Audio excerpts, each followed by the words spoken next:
Warning, this content may be upsetting or disturbing to some audiences. Within moments, baby was born. But baby was limp, blue, and not breathing. Emergency service dispatchers, what is the scariest call you have ever gotten? One of the first calls I ever took. Woman calls up and asks about the process of filing a restraining order.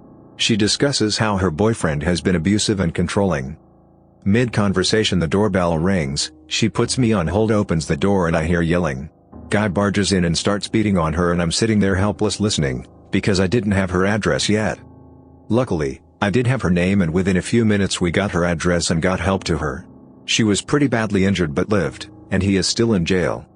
That call made me doubt myself and if I was in the right profession, but I stuck with it, and it has been a very rewarding, though sometimes sad, profession.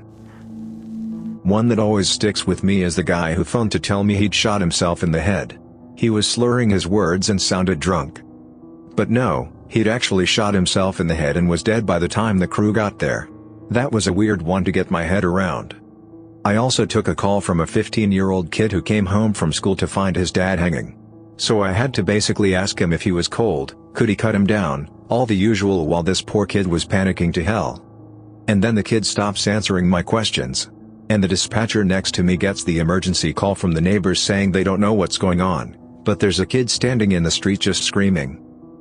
I think about that poor kid a lot, and I absolutely detest his father for doing that to him, when he knew his son would be the one who'd find him. Probably the other one that stands out is the call from the woman who'd just been raped. She'd been coming home from a club, and someone had pushed through her door behind her as she unlocked it. When he left, she called me. I still remember the way she screamed when she heard knocking on her door again, and I had to yell at her to try to make her understand it was the police, and not the guy coming back. I didn't sleep well after that night shift at all. Caller, muffled voice. Me, I can't understand you, what's the location of the emergency? The caller sounds clearer, like Kermit the Frog. He gives his address and says, I'm going to hang myself. Me, sir, we can help you, talk to me? What's been happening? Caller, I just want you to move my body before my family get back. Me, please, there's nothing that can't be. Crack, gargling silence. I had to stay on the line until I heard police on scene. He had a hands-free kit on. I wasn't even allowed 5 minutes break. I had a breakdown after. I can't describe those sounds. Haunts me to this day. I cannot describe the feeling of being so intimately involved in the moment of such a traumatic death. He gave his pain to me. Suicidal calls and death were common. Part of the job. But this was so sudden, I was the last voice he heard. Also, it was 2 a.m. on Christmas Day. I was wearing a Santa hat. Looking forward to seeing my family. I had to cancel and went home, spend the day alone and shaking. I can't share this with people I know, I don't want to spread his pain further. Now I have PTSD. Yay. I am an emergency helicopter dispatcher, so I get calls from EMS in rural areas. First question I always ask is, what is the closest city to the scene? I swear 80% of these people do not know how to pronounce it correctly, and 50% of them do not know how to spell it. One time this guy cut his penis off on bath salts. When he came to, he realized what he did and called us directly. I work for a sheriff's office and a good friend of mine was a dispatcher. I stepped outside one day for a smoke and my buddy was standing there shaking and crying. I asked him what was wrong and he told me that he had just dispatched a call for his best friend. His friend was a former Army sniper and had only been out for a few months. He was a volunteer firefighter and was responding to a house fire, rolled the truck, and had been decapitated. Guy had 5 young daughters. Was a 911 operator for 10 years. Scariest is probably different than worst. My scariest was an active shooter in a high-rise. Just sitting on the line trying to give the best directions so everyone makes it out okay. My worst were these two. When I first started out, I worked for a rural county and some areas were very far from help. One night I got a call from a group of people who were in an accident and their car caught fire. The girl I was speaking with was stuck in her seatbelt and as the fire spread she was in terrible amounts of pain. She kept begging me to send help but it was far away. I stayed with her until the phone dropped, assuringly the phone and it melted or malfunctioned. The other was a hanging. The father called me for a welfare check and I was putting in the call when he got to the house. He said the door was unlocked, so I stayed landline while he went inside and he found his son. The pain in the moment he walked out and told his wife was so horrible and raw.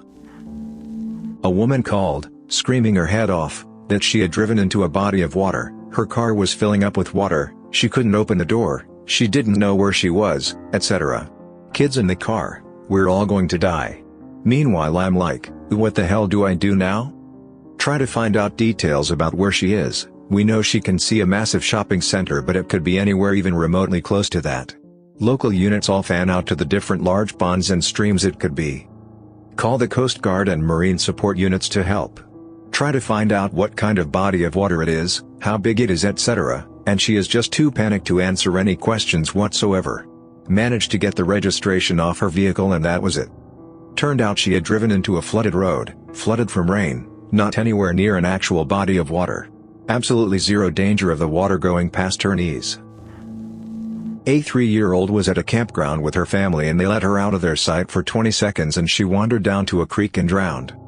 Her mom found her and her father called in. While I was getting details from the understandable distraught father, a random guy camping there was doing CPR and managed to resuscitate her. I can't imagine how her parents felt, but it was like physical weight being lifted off of me. My sister works as a dispatcher. Her first week on the job, she had a man call in, saying he was going to kill himself. He told her that she couldn't do anything to change his mind, he was simply trying to let her know where he could be found. She heard the gunshot through the call.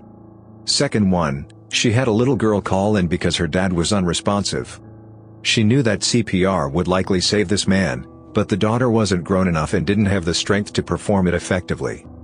My sister had to tell her to leave the room, because the longer that girl stayed in there trying fruitlessly to save her father, the more scarred she would become by the experience of watching her father die. I think the most genuine terror comes from child callers. I had this 5-year-old call in that her dad was growling and wouldn't wake up. Okay, agonal breathing, probably a heart attack, scrambling to get a confirmed address for EMS, PD dispatched to unconfirmed address. Finally confirm the address and start giving directions on CPR. Nope, she will not touch him because she is scared, then bursts into tears. Luckily PD arrived just after she refused and they were able to do CPR until EMS arrived. 911 dispatcher here for a large city. I get a little bit of everything and mostly it's BS. But one that stuck with me was something recently. A man called in frantic and it was really hard to get him to calm down. He told me his 35-year-old girlfriend was unresponsive and not breathing. I immediately started giving this guy CPR instructions and he kept screaming, I'm sorry my love." Tough morning for the guy, no doubt. It hit me that he could have been responsible or the last thing he ever said to her was not pleasant. Never followed up on the call. In this line of work, it's on to the next one. Too busy to think about it. I have millions of people depending on me not to let the last call affect the next one. I don't know what happened other than she was a DOA. Didn't hit me until the next day. My God, that scream was deafening. All I know is there was more to the story, I could hear it in his voice. Peas. I've heard people shot in real time, parents trying to revive their dead kids first thing in the morning, but this for some reason hit me. Not a dispatcher, but one told me that one time he got a call from a 19-year-old girl. It was late and she was new to driving, in the US. Her car slipped on black ice and went over the bridge. Her car sank in the river and she called 911 and he received it. He tried to keep her calm. Poor girl was an au pair from the same country in Africa. She was crying because she was going to die in a foreign country, and to make things worse she didn't even know where she was. They couldn't find her fast enough. The dispatch even remembers her last words, "Tell my sister I'm sorry I left." This story haunts me to this day. I'm also an au pair. Call came in and was flagged as a frequent caller on the ass end of a very rural county. The dude was just screaming. We couldn't make out anything he was saying, but we had his address and sent every available unit we had. After a while the screaming started to die down and his breathing got very labored. He wouldn't talk to us but he just kept muttering. After a few minutes we realized he was praying. Few minutes later deputy arrived on scene. Heard him check in on scene and also heard him on the line. First noise I heard was him vomiting. Turned out the dude had been working on his car and the lift collapsed. The guy was in under the car but was between it and a tree when the car started rolling. He was impaled on a branch and pinned between the tree and car. Dude lived. He's a quadriplegic but he's alive. First legit 911 call he ever made, and everyone took their sweet time getting there because it was usually nonsense. I worked as a jailer for a while after getting out of the Marines. We had a dispatcher who had 2 kids. Both boys, one a posse that was always in jail, the other younger troubled and riding a dangerous line. She got the call one night that her younger son got shot twice in a drug deal gone wrong at a public park where he was playing ball. He was dead before the helicopter got in the air, most likely. The dispatch center was connected to the jail where she had to work less than 50 yards from the man who shot her son. She was pretty tore up. There was an accident once on a somewhat busy state road here.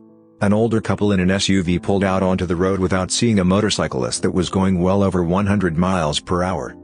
He rear-ended them, died instantly, and plowed through the SUV, landing halfway through the windshield. The SUV flipped a couple times and landed on the passenger side, trapping the wife. Then it caught on fire. At my dispatch center we had 3 of us working at all times, and I don't even know how many 911 calls we instantly got when this happened. Dozens, I'm sure. After that I sent the fire department and they got on the way. This is a rural area and this intersection was probably a good 10 minutes south of them. Some bystanders managed to get the husband out of the SUV, but he died in the helicopter on the way to the hospital, I believe. The wife burned alive.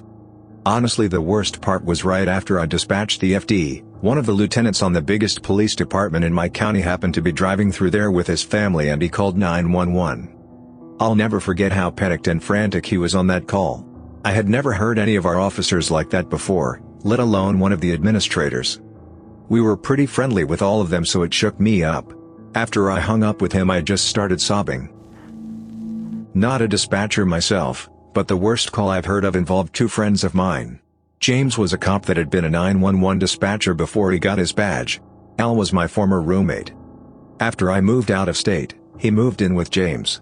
At the time of this story, James was recovering from an injury and took a shift at dispatch because they were short-staffed.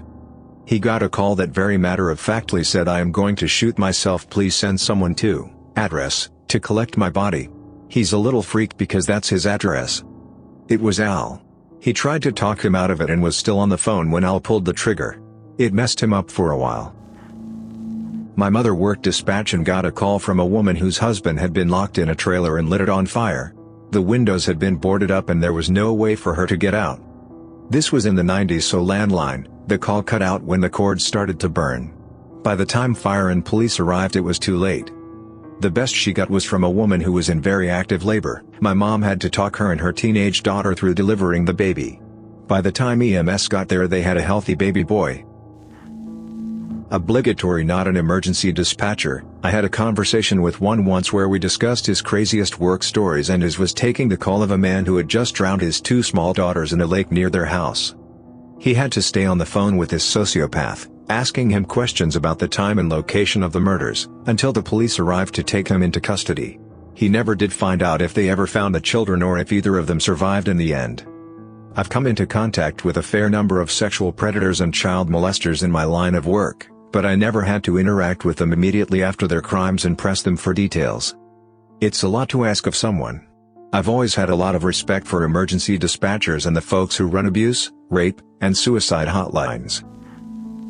When I was younger, I applied to be a 911 operator for the city I was living in, Northern California. I got through most of their tests and interviews, which there were numerous.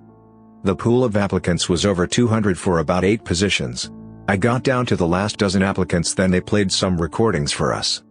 The recording I listened to was a young girl calling 911 from inside a closet. She was crying and hysterical, saying that her dad was in the house with a gun and was going to kill her mom. You could hear the mother screaming in the background and the operator was really calm and collected. She got the little girl to keep her voice down and whisper and tried to keep her on the line. You could hear the gunshots in the background. I couldn't listen to it anymore. I didn't want to find out what happened next, so I don't know the outcome. I knew I couldn't handle that then. I don't think I could take something like that now. I was an alarm dispatcher for about a year. Scariest I had was during the night shift. I had a woman whose alarm went off while she and her daughter were asleep. She grabbed her daughter and ran into her room and locked the door. She had a gun. The woman said she did not know why it went off and requested we dispatch the police. Protocol for the company I was with was for us to stay on the line with them while a seat neighbor called the police for us. About 30 seconds after we began the call for the police, she said the door handle was being jiggled from the outside, and stopped after a few attempts. She kept saying she was going to go out there, and no matter how many times I told her to stay in the room. Last 30 seconds of the call she was not responding. I hung up with her and called the police back and asked what was going on. They advised that police were on scene. Worst part about the job was not knowing what happened after we hung up. Glad I'm not there anymore. Not me, but someone that shared their story one day. They received a call from a woman whispering down her phone stating that there were intruders in her house. She was hiding down the side of her bed. They were downstairs and she was upstairs in her bedroom. She kept quiet for 10 minutes, keeping the call handler updated through whispering. She then told the handler the men were coming up the stairs. Next thing the handler hears is the woman saying, "Please don't hurt me." The handler hears a noise that sounds like a scuffle and voices but can't quite hear what they are saying, then it suddenly goes completely silent. Except there's this noise that sounds like the wind blowing through an object, followed by a quiet gurgling noise. Turns out the wind noise was the sound of the poor woman trying to breathe through her lacerated windpipe, and the gurgling was the blood forming bubbles as the air pumped up from her lungs, pushing it out through the wound in her neck. The intruders had decided to slit her throat upon finding her and then continued to rob the house. Not a dispatcher, but this was a local news story. A few years back there was a guy that was wanting to scrap an oil drum, if I recall correctly. When he started cutting into it, it blew up and he caught on fire. He ran down to a nearby creek to put himself out. He passed a few days later in the hospital from the injuries. I vaguely remember hearing it come over our scanner that EMS had gotten there and some pieces of his skin were sliding off. It had to have been a horrible, horrible day for everyone involved. I was training to be an EMT, and was on a ride along. We show up to the scene and the only thing told to us was that it was a load and go, which meant rapid transport. I find the guy and he is making a wheezing noise trying to breathe. Turns out he had a brain bleed, and was having severe symptoms of high intracranial pressure. The ride to the nearest trauma center was only about 10 minutes, but it felt like 10 hours as we just tried to keep him from choking on his own vomit. With something like that, we couldn't really do much except hope we made it in time. It was definitely a wild experience for a ride along, and the craziest part was just cleaning up all the blood and vomit in the ambulance and quickly moving on to our next call. It's definitely not something I'll ever forget in my lifetime. My late wife was a 911 dispatcher for 15 years. The two worst stories I remember her telling me of were a call she didn't answer, but was on duty during and heard the playback of. A woman called that her ex-boyfriend was breaking into her house and he then beat her to death with a hammer, all of which was heard on the phone.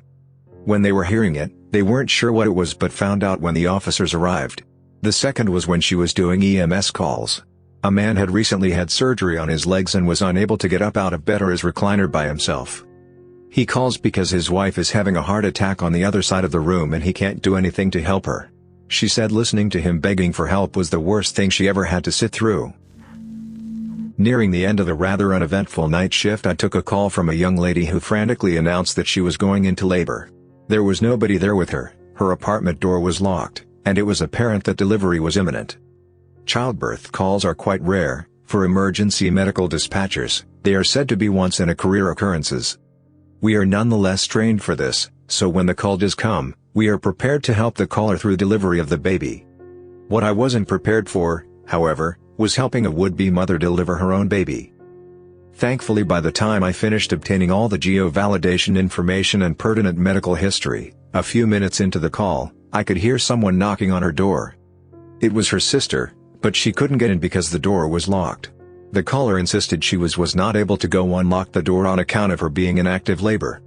I managed to convince her to crawl to the door to let the person in, and she painstakingly did so while voicing her discomfort in the form of various moans, grunts, and profanities. She finally let the other person in and handed the phone to the visitor. Relieved because I now knew what to do, I started providing the preparatory instructions. Gather pillows, towels, blankets, removing clothing from the waist down, etc. But there was no time for prep.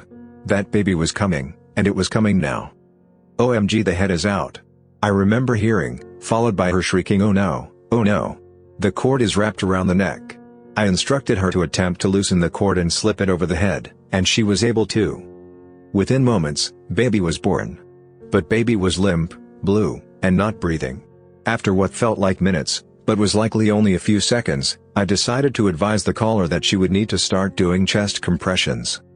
Thankfully, before any of that started, I could hear the reassuring sound of a baby crying on the other end of the phone. With excitement in her voice, she announced that baby was moving, and the color was improving. It was a baby boy, and he was alive. The paramedics arrived and I congratulated the caller before disconnecting the call.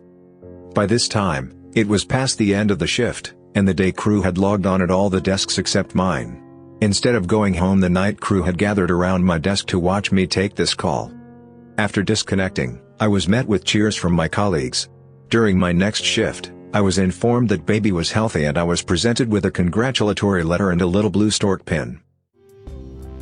Thanks for watching Radio TTS. Hit the subscribe button and activate the notification bell for more videos about 911 dispatchers. Share your own 911 call story in the comments below. And check out the 911 dispatchers playlist, linked in the video description.